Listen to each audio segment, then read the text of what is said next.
Thank you, everybody. Thank you. How great was Erica there? That's special, right?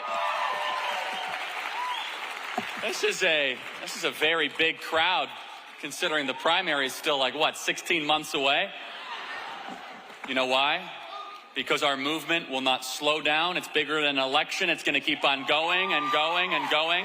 It's bigger than just November. You see, the media, they're confused. They think, why are the crowds getting bigger? You know, we go to these college campuses and they go from 2,000 to 3,000 to 4,000 students that want MAGA hats and that are registering to vote and that are conservatives. And it's because this was never about an election. These elections are steps towards an ultimate goal. They are steps on a journey to take back America and make America great again. It is bigger than an election. And Arizona has played a central part in that story. Arizona is where all the fun, the drama, the ups and the downs happen. The first ever Trump rally happened in Phoenix, Arizona. President Donald Trump came up on stage. There was no such thing as a MAGA rally. He just came up on stage and started talking, and all of a sudden they realized they needed a bigger ballroom. It was at the Phoenix Convention Center. Who was there? Who was at that MAGA rally? Now, to be honest, I've seen a little bit of fibbing when people say. It was kind of like being like, yeah, I was at the World Series when the Diamondbacks won. No, you weren't. You were watching it on TV. It's okay. We were all at the MAGA rally when Trump came to Phoenix because in some ways it was this larger-than-life experience where this guy talked about a couple issues that you were not allowed to talk about, specifically that our country was being invaded by a foreign power and our leaders were allowing it to happen. You were not allowed to say that before Donald Trump. You were not allowed to say that our sovereignty in this state was being diluted, was being destroyed, was being diminished, and they were supposed to act as if this was a good thing. In fact, the Republican leadership class of this state, and you know exactly what I'm talking about, of a generation prior, they told you it was a good thing. They said, no, it's great. It helps, you know, the golf courses run and the restaurants stay open. Meanwhile, a lot of your homes started to get broken into. And your friends started all of a sudden to be hospitalized because of DUIs. Is that Sheriff Joe that I see?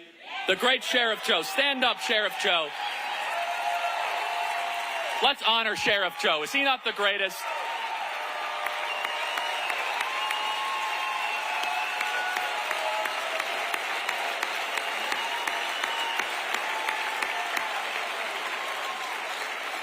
And Sheriff Joe stood on that stage with President Donald Trump when few people would. And President Trump knew it instinctively, and all the Republican experts in this state were quick to go write op-eds and disavow President Trump's hateful rhetoric when it came to immigration. You see, but what President Trump did was multifold, and we're living through some of the most exciting and transformational history, and you get to play a part, not as a spectator, but as a participant. So when President Trump was here at the first ever MAGA rally, he set forth a vision. 10 years ago, everybody, we are coming on the 10-year anniversary of President Donald Trump with the first ever MAGA rally. And he put forward a vision. It's very simple. The people are in charge, not unelected bureaucrats. When you're invaded, you should stop it. It's bad to make your jobs go overseas for no good reason. We're not going to declare wars that we cannot win for 20-plus years, and that we, as the American people, are going to take back our government from a bipartisan uniparty of Republicans and Democrats that are consistently lying to us and making the country weaker. He set forth that vision 10 years ago here in this state.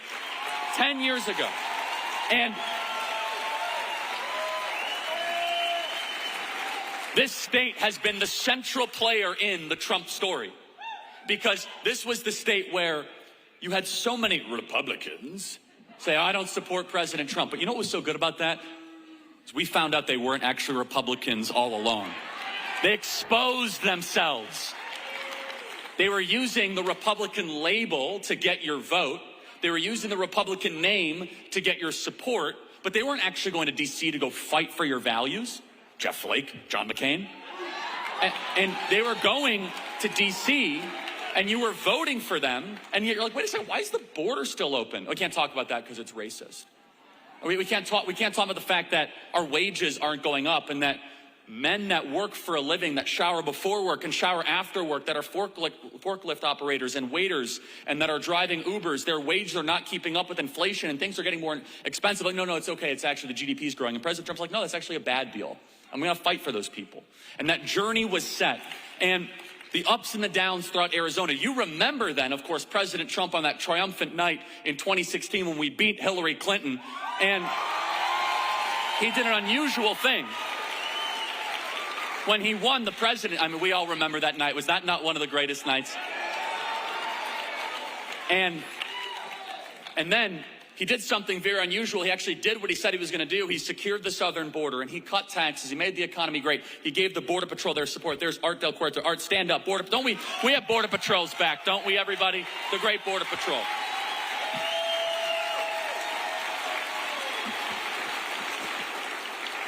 And we saw this unfold, and we were so confused because we were used to politicians saying one thing, doing another. And we were kind of like really disoriented, like, wait a second, is he actually going through the checklist of everything he said he was going to do? And then the empire struck back. They spied on him. They took out Michael Flynn, Russiagate. And all of a sudden, this presidency that was roaring with the will of the American people he had to fight for his life on a daily basis. Every day he had to wake up and try to stop the leakers in his own administration and stop the people listening to his phone calls and stop his own FBI from trying to take him out. Twice impeached, but he never gave up. And then, of course, Arizona, always a central player in the story. Now, I want you to remember where you were on November 2020 election night. Hey, no, it's important to remember. Remember, the Bible says over and over, remember, remember, remember, for a reason, because memory leads towards constructive action. And we remember what happened. All of a sudden, we're like, wait a second, why did you call Arizona after like 15 minutes? Who remembers this? And see, you all remember that. And I was in the White House when that happened. It was just beyond perplexing and animating, and it pissed us off. And I hate to use that language, but that's what it was. Like, wait a second. State 48, the frontier state, like all of a sudden we're voting for a Democrat that doesn't even know his own name? And then all of a sudden Arizona became the central player. And we all know what was happening and all of that. And then they did not stop. The regime struck back. And many of the speakers you heard from here today, this current attorney general, who's a disaster, by the way, and we're going to get rid of her big time. I'm telling you right now, we're going to fire her. She's a disaster. Remember, the lawfare that they used against President Trump was tested and perfected here in the state of Arizona. They indicted our COO here at Turning Point Action, Tyler Boyer, because he was an alternate elector. Anthony Kern, I see many people, and they're still facing these charges right now. And the Arizona grassroots, you guys had a decision to make. And here's where the story continued and continued, because last November, despite every name they called you, and they tried to take out President Trump, he was facing 700 years in federal prison. They tried to kill him twice, and only by the grace of God, that bullet skimmed an ear, and he was able to rise and say, fight, fight, fight. They tried to take his business empire away from him. They tried to ridicule him and humiliate him. And all of a sudden, despite switching candidates, and we all of a sudden had to run up against Kamala Harris, and we were told she's the most popular person ever, and apparently that there was like this packed crowd in Glendale. Like, wait a second, who are these people exactly? You decided to tune out the noise from the mainstream media and stay disciplined and stay focused. And Arizona was the best performing swing state this last November out of all 7 swing states. A nearly 200,000 vote victory for President Donald Trump.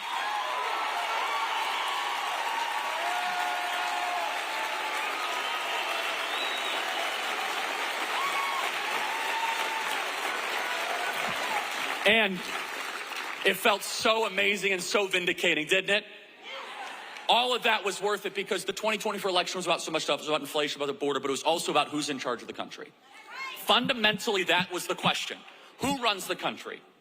Does James Comey run the country? Does Valerie Jarrett run the country?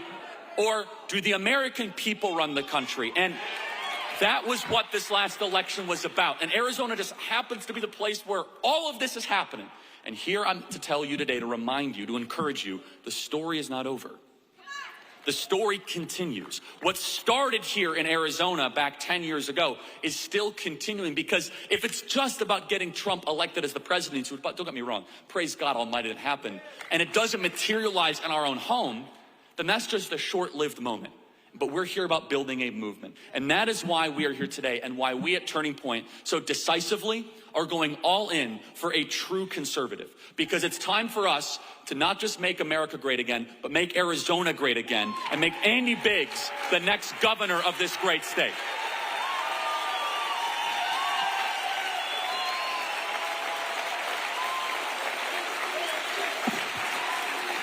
Charlie Kirk speaking at a Turning Point event in Phoenix, Arizona. He is speaking about Andy Biggs, who's running for governor. Let's take a quick commercial break. We're going to bring you back out to Charlie Kirk in a moment.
All right, welcome back. We have a live look here at New York City as we continue watching this Turning Point event. You know what, let's head back out to it live. It is still in progress, and Charlie Kirk is still speaking. Let's keep watching. This is, we were watching it on tape playback, and let's dip into it as it's happening. We anticipate that Andy Biggs will step up any moment. I'll say this in closing, everybody. As I travel the country, when I come back to Arizona, I always have a smile on my face. The beauty, the grandeur, what God has blessed us with in this state, the people and the community, it is larger than life. This election is a long time out. This is unusual, kind of doing a rally like this early, but it's necessary. You know why it's necessary? To set the record straight. It's necessary to tell the story the right way. Because if we just kind of sat on our laurels, even though the election was like 7 months ago, and we allowed a different narrative to be formed, well then all of us, honestly, we would see this beautiful state and this moment slip away from us. Instead, we have a very clear goal. We want to make this, Arizona, the model for the rest of the country.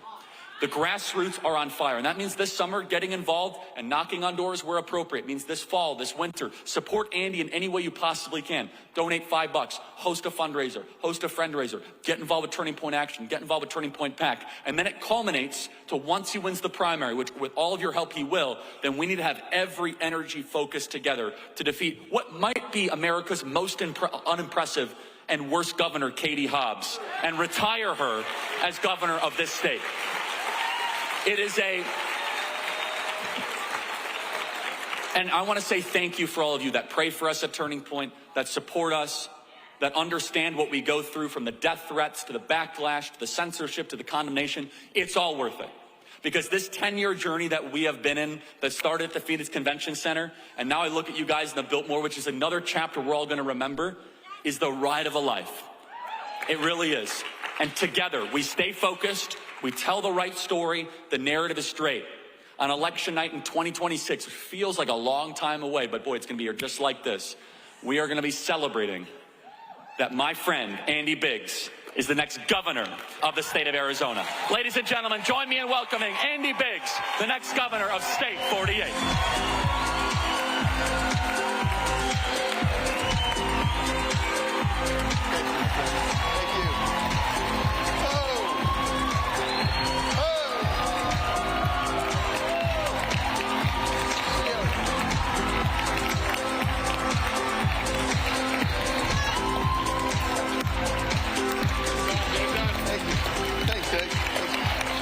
Good to see you.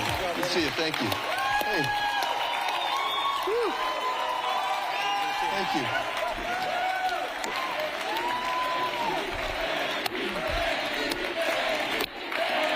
See? Thank you so much for all the work that you do. Thank you. Do we support Andy Biggs, everybody? Vote Andy Biggs, baby. Thanks, Doug. Thank you. Wow. Are you tired of winning yet? Wow. Has Donald Trump begun to usher in the new golden era for America? Absolutely. Absolutely. And you know what? We're going to usher in the new golden era for Arizona. We're going to fix this thing up. We're going to fix this thing up. You know, I have to tell you, I'm so excited to be here. I feel the energy in this room. It's awesome. You guys look beautiful. And that's the way it is. If you're voting for Biggs, you are a beautiful person. That's just the way it is. You know, and I got to tell you, right now, I'm thinking of our friend Katie Hobbs.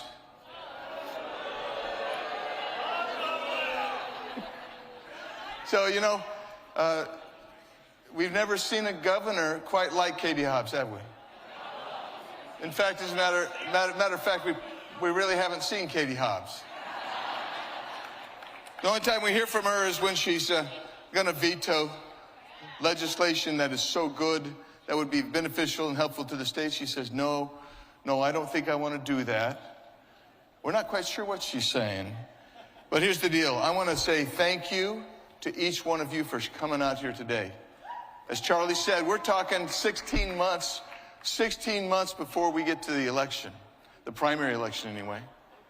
But quite frankly, the war is still ongoing, right?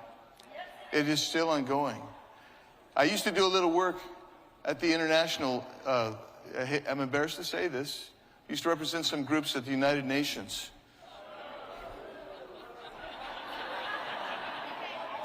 I was representing the good side, though, because I was trying to get the UN to stop doing bad crap. And what would happen is we would get excited because we kept something bad out of the document that they were proposing. And we would be so excited as conservatives. We'd go out to wherever we were, whatever city, and we'd have a celebration. Now, I don't drink, so everybody else would have a celebration, and I would be the designated driver. But here's the deal. While we were doing that, the left at the UN would spend the night coming back so that the next morning, they'd have that language in there. They would have undermined everything we had done the previous day. That's why what you're doing, you're here 16 months out, because we cannot sleep on this at all. We have to keep taking every step, every move, every thought, every idea, so we fight continually because the country is at stake.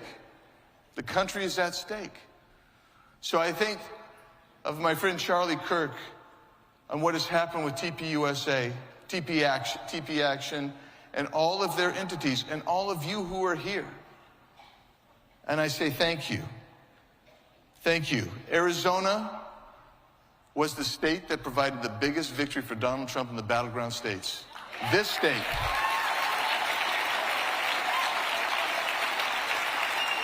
between Charlie and his team and you, we gave Donald Trump a massive victory. And so when I talk to President Trump on the phone or in person, he always asks me how Arizona's doing. He loves this state. Andy, we got to have Arizona. Yes. He does have to have Arizona, so I thank all of you. And then I give thanks to my friends and my family, and I consider you my friends. But I want to just say thanks to my family who've given so much by way of sacrifice. I appreciate what you've done for me to allow me to serve.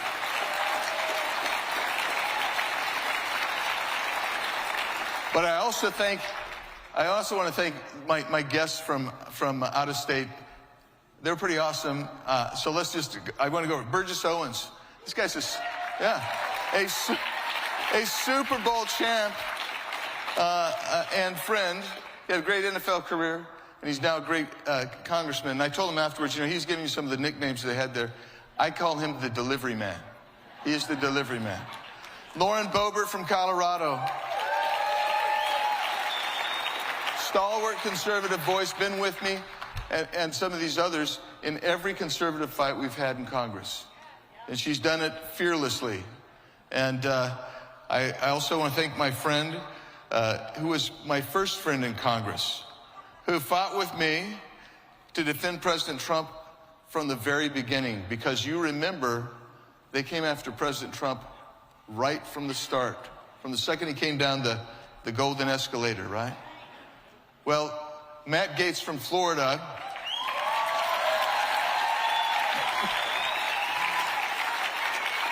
I hope you don't mind. I'm going to share just a quick little story. And this is it. So you do mind? I'm sorry. Here's the deal. We got elected. We weren't even, we hadn't made it through the general yet, but we were invited. We had to go back to D.C. and we go there. And we're supposed to go to a dinner with Paul Ryan. I knew that was coming. That's why I paused. So we get into the cab, the Uber, and Matt gets in the front seat, because that's the way he is. He wants to be in the front seat. And I'm in the back seat, just sitting there in my suit. The lady says to me, where are you going? And we tell her, and she says, oh, that's a really expensive restaurant. And in my mind, I'm thinking, Paul Ryan's probably not paying for this. I don't know who's paying for it. Makes me nervous. But anyways, the taxpayer probably. You all, thanks for paying for that first dinner, folks. I appreciate it. So the lady driver says, hey, that place costs an arm and a leg. And she points to me in the back seat and says to Matt, you ought to have that guy pay for it. He looks rich.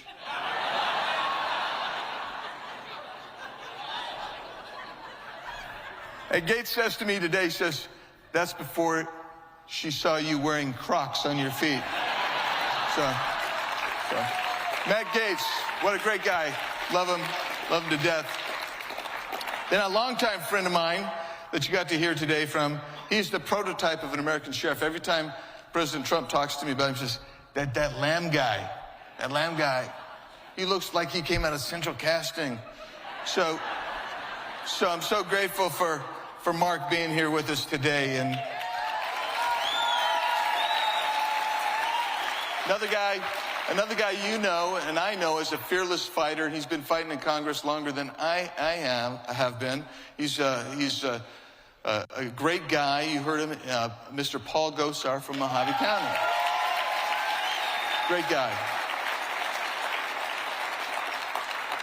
And I'll just say this. Did you know what a rock star we were getting when Eli Crane got elected to Congress? Who knew? Who knew? This guy was a Navy SEAL. He was a sniper. And yet on the floor of the House of Representatives, he's even more intimidating. He is a quiet leader, fearless, very direct, and standing up for what's right. And that's a great team that I had here today. But I also thank each of you. How many of you came in from outside of Maricopa County? Wow. Wow. What an honor to have you here, all of you here today. So I want to segue into this real quickly. You know that President Trump is reinstituting federalism. What he's doing is he said, no more Department of Education. No more Department of Education.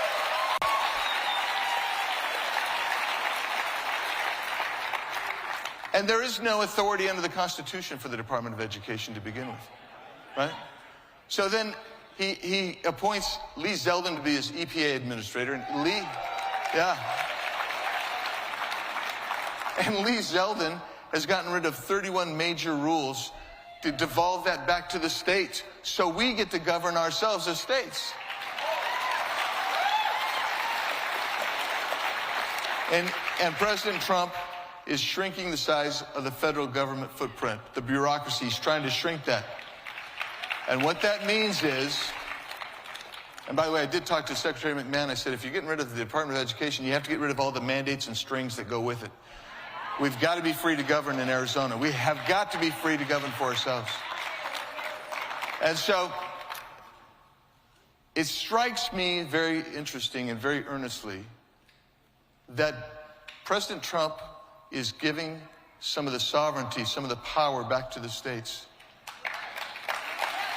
And that means we have got to have a strong conservative governor for the state of Arizona.